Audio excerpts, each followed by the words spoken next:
Hi, I'm Becca. I'm the youth minister at St. Max, and something that I just want to talk a little about today is tenebrae.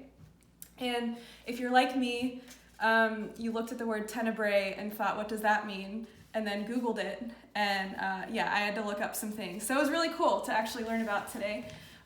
Tenebrae is a religious service that we do, and it's traditionally done at nighttime.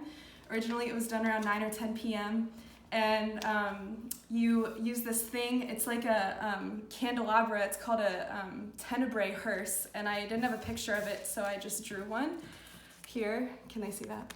Great. So this is the tenebrae hearse, and as you go through the different psalms and the songs, you actually extinguish each candle going up one by one until you have just this one candle left, which actually represents Jesus. And this is a really cool thing that we do because unlike a lot of the other celebrations we do, in the church a lot of the time our celebrations are to build joy and bring light and just build excitement for things that are going on. But tenebrae is actually supposed to lead us to darkness as we enter into Triduum. And I just think that's fascinating, and it helps us to just go deeper into this season where we celebrate, the resurrection, but actually enter into the passion of the Lord. And I was really reflecting on that this morning, just this idea of darkness and how sometimes I tend to leap right into the Easter part where I think I give something up for Lent and it's hard and we're about to go into Holy Thursday and Good Friday and it's kind of sad, but at the end you just know that the resurrection is there. Just get to the resurrection. But I think this idea of tenebrae is really beautiful because it asks me to slow down and take a minute to actually grieve with the Lord and grieve with what's actually happening.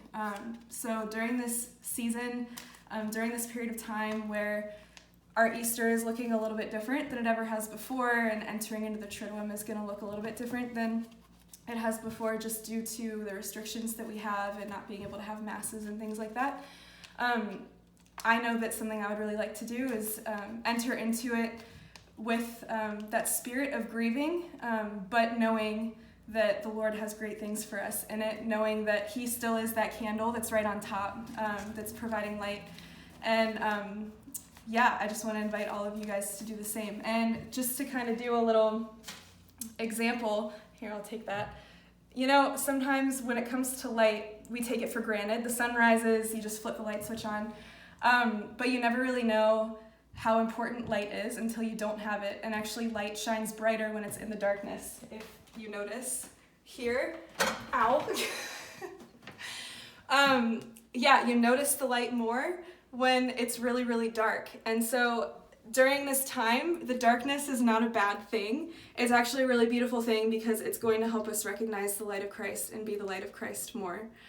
So God bless you. I'm praying for you, and I hope you have a blessed Triduum and Easter.